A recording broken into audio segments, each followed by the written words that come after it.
이 갈라디아서는 첫 번째 전도 여행을 마치고 예루살렘 공회가 있게 됩니다. 예루살렘 공회가 있고 난 다음에 시간이 좀 더 흘러서 약 주한 50년대 중반쯤 갈라디아에 쓴 편지, 아마 이것이 갈라디아서가 아닐까 이렇게 추정을 합니다. 오순절 성령 강림 사건이 있고 난 다음에 놀라운 복음 전파의 역사가 예루살렘 교회를 중심으로 해서 이제 유대 지역으로 또 사마리아 지역으로 또 로마 전역을 향해서 계속적으로 주의 복음이 전달해 가게 됩니다. 그러면서 유대인들 중심의 교회가 이제 이방인들 중심의 교회로 계속적으로 확대되어가는 역사가 있게 됩니다. 그러면서 교회 안에 유대인 출신의 그리스도인들이 있고 또 이방인 출신의 그리스도인들이 함께 교회를 이루게 되는데, 그런 과정에서 적지 않은 마찰과 다툼, 때로는 격한 논쟁이 일어나게 됩니다. 그 논쟁의 내용은 뭐냐? 예수 그리스도를 믿는 것만이 아니라 거기에 구약 시대처럼 그들이 할례를 받고 모세 율법을 잘 지켜 사는 것이 함께 병행이 되어야 한다라는 사실을 유대 출신의 그리스도인들은 계속적으로 이방인들에게 그것을 요구했습니다. 그래서 그들이 예수님을 믿고 구원에 참여하려고 하면, 그들이 하나님의 교회에 속하고자 한다면 반드시 늦게라도 그들은 개종적인 절차를 밟아야 된다. 그것이 할례를 받아야만 된다고 하는 겁니다. 그래서 그 모세의 율법을 열심히 익히고 그 율법을 잘 지켜 살아갈 때 비로소 그들이 하나님의 교회에 속하게 되고 하나님께서 약속하신 구원에 참여하게 된다. 이렇게 주장을 하게 됩니다. 그 일로 인하여서 많은 충돌이 일어나게 된 것입니다. 그러다가 마침내 이러한 격한 논쟁이 일어나게 되었고, 이러한 격한 논쟁은 교회 안에 있는 유대인 출신과 이방 출신의 그리스도인들만이 아니라 복음을 전하는 지도자들에게 있어서도 큰 충돌이 일어나게 됩니다. 그래서 당시에 바리새 출신의 그리스도인 그리고 이 사도들과 또 전하는 이 복음구와 함께 마찰이 일어나면서 초대교회의 가장 큰 문제가 되는 겁니다. 그래서 예루살렘의 사도들과 복음의 일꾼들이 함께 모여서 거기서 공의회를 하게 돼요. 이때가 주 49년경에 일어나게 됩니다. 여기에서 결정한 중심적인 내용은 뭐냐? 더 이상 이방인 출신의 그리스도인들에게 할례를 요구하지 말아라.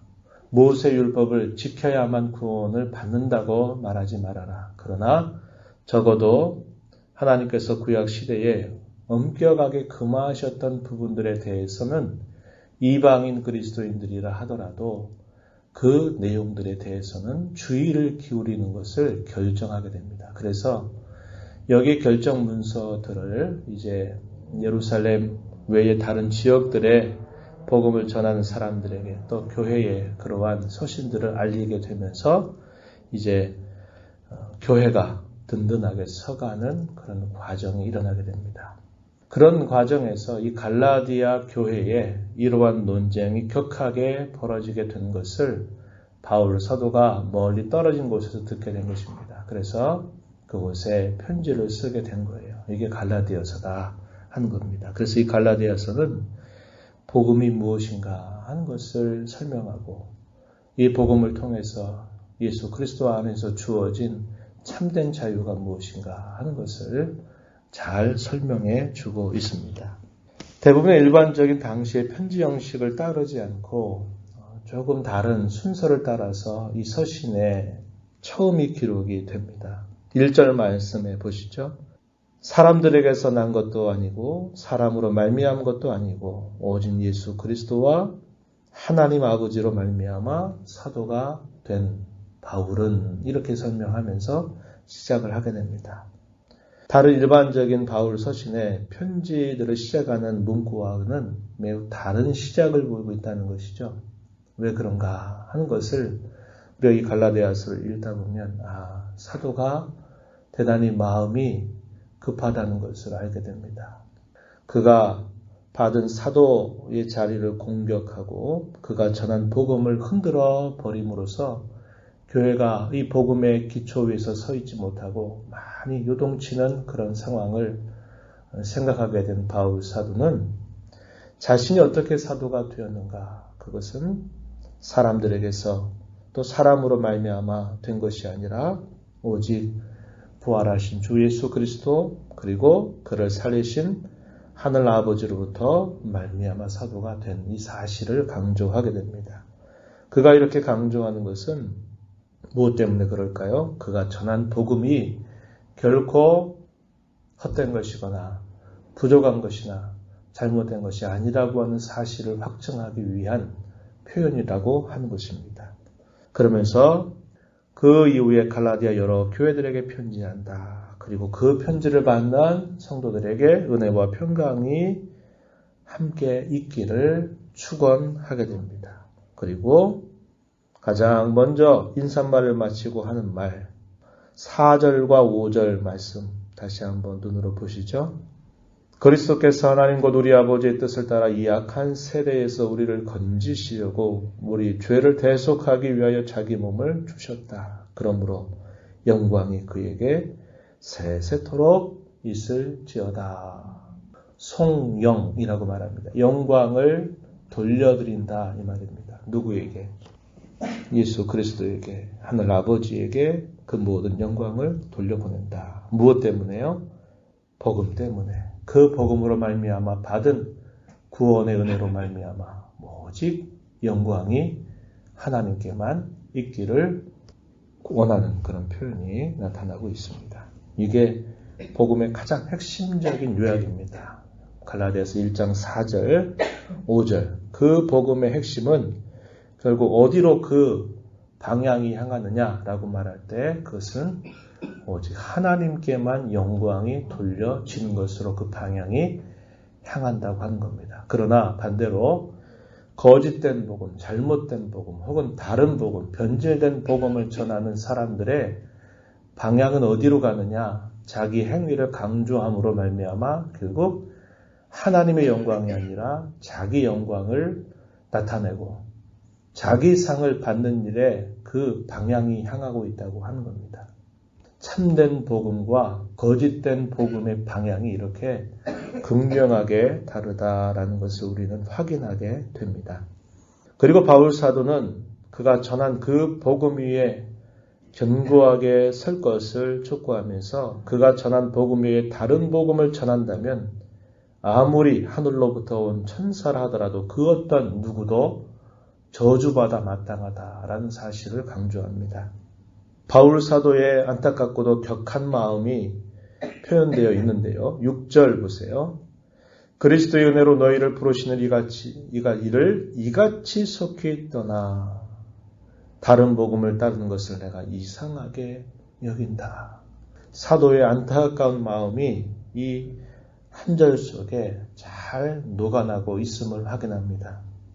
여기 부르시는 이같이 속히 떠났다 이 표현은 구약의 표현들 가운데서 출애굽기 32장에 보게 되면 어떤 표현이 있냐면 모세가 시내산에 올라서 십계명을 받고 40일 동안 있다가 내려오게 되는데 이 불안한 백성들이 자신들을 애국으로부터 건져낸 신 그리고 그들을 약속의 땅에 이르는 눈에 보이는 신의 형상을 만들어달라고 요구하면서 산 밑에서 그들이 금으로 송아지를 부어 만들어 그 송아지 앞에서 경배하고 춤추고 뛰노는 일들을 하게 됩니다. 그걸 두고 속히 떠났다라는 표현을 사용하고 있는데 그 동일한 표현을 사도가 사용하는 겁니다.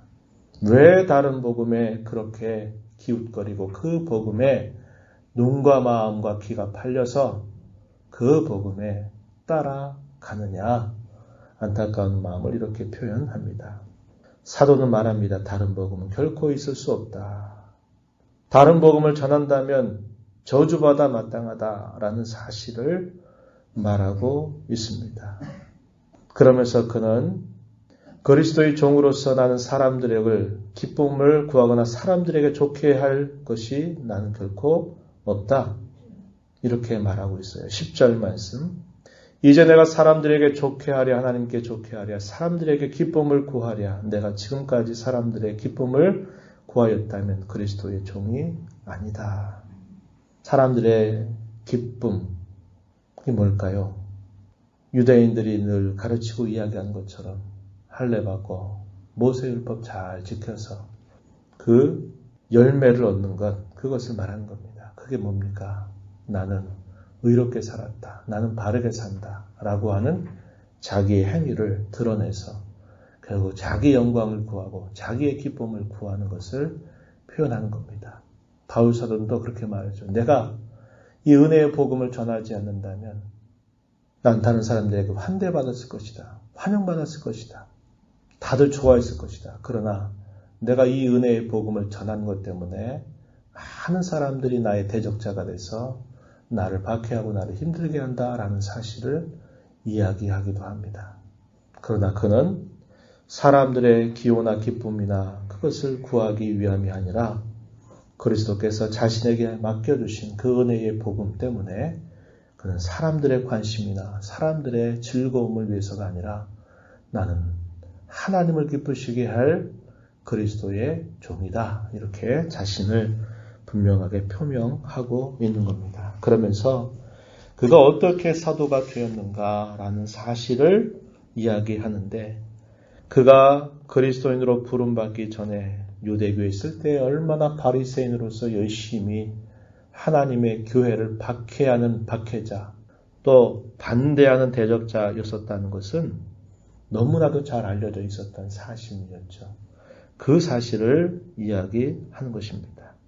그러나 그가 하나님의 택하심, 은혜로우신 부르심, 그 부르심에 의해서 자신은 자기의 의지와 생각과 전혀 다르게, 다시 말하면 저항할 수 없는 하나님의 은혜, 불가항력적인 하나님의 은혜로 말미암아 자신은 부름을 받았고 이 복음을 위한 일꾼이 되었다는 겁니다. 그것은 오직 예수 그리스도의 계시로 말미암아 된 것이지 사람의 뜻으로 말미암은 것도 아니고 사람에게서 받은 것도 아니고 사람에게서 배워서 내가 그저 가르치는 자가 된 것이 아니라 오직 예수 그리스도의 계시로 말미암아 내 의지와는 상관없이 오히려 나의 생각과 내 삶의 방향과 전혀 다른 반대가 되는 그런 사도로서 자신이 부름을 받았다는 사실을 소개하고 있습니다.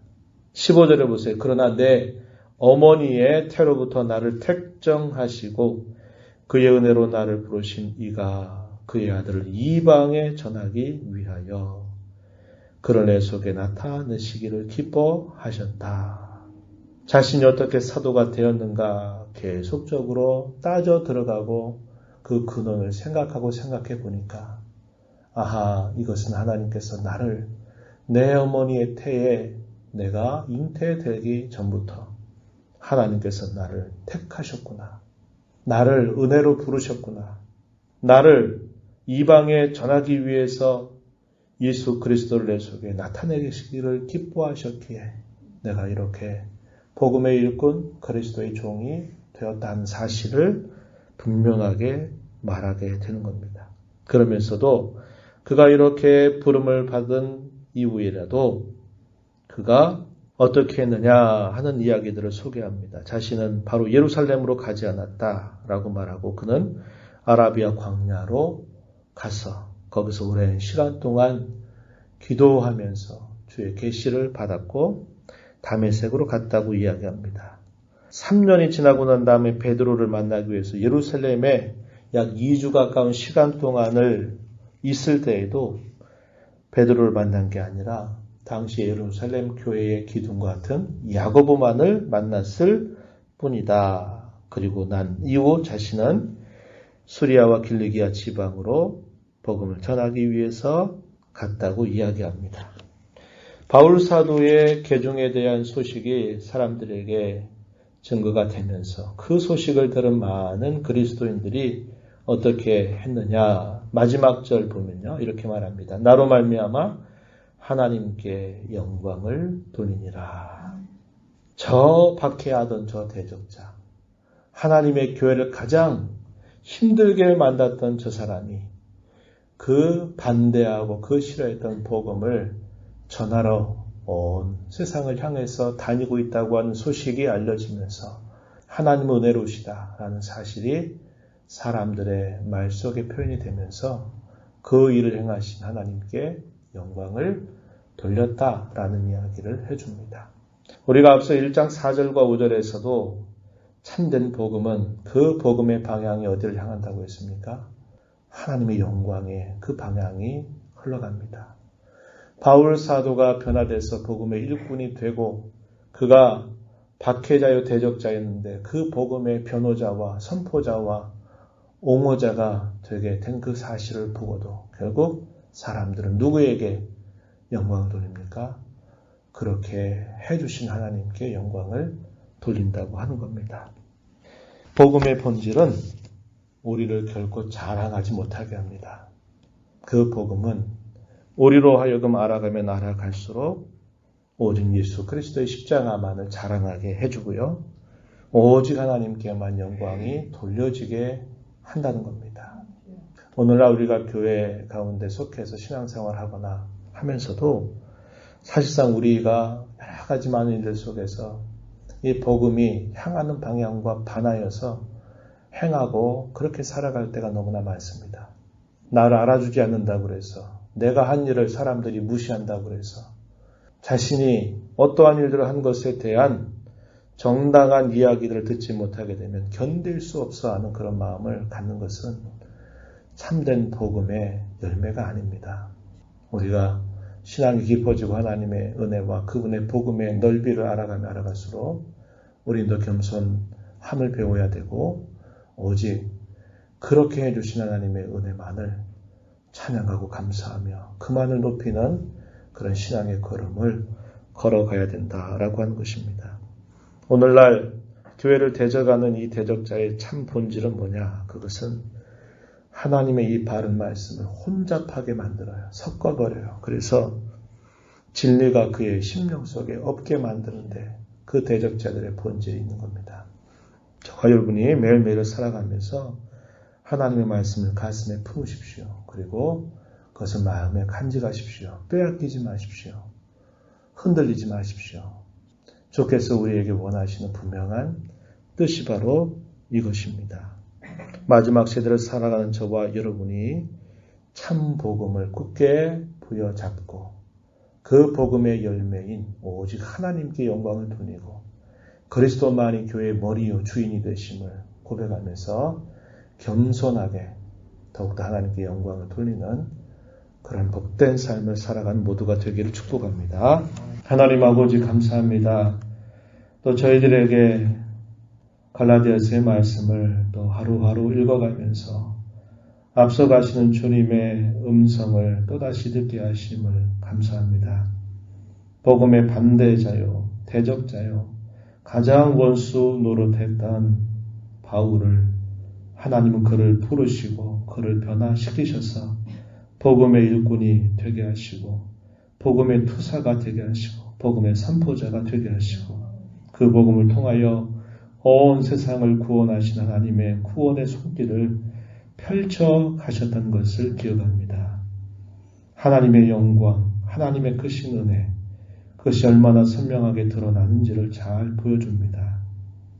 우리에게 주신 이 복음의 깊은 은혜를 알아가면 알아갈수록 사람을 자랑하고 자기 상을 받기를 그토록 원하는 그런 신앙의 모습이 아니라 저희들을 오늘 이렇게 구원받은 하나님의 자녀가 되게 하신 그 은혜를 감사하면서 오직 그리스도를 존귀하게 하고 그리스도의 십자가만을 자랑하는 자로 살아가며 남은 생애 동안 이 복음의 참된 증인으로 살아가는 저희들의 삶이 되도록 인도하여 주옵소서. 은혜의 보호자 앞에 나와서 아버지의 은혜를 간절하게 구하는 모든 심령들을 용납하시며 간구의 귀를 기울여 주옵소서. 예수님 이름으로 간절히 기도드리옵나이다. 아멘.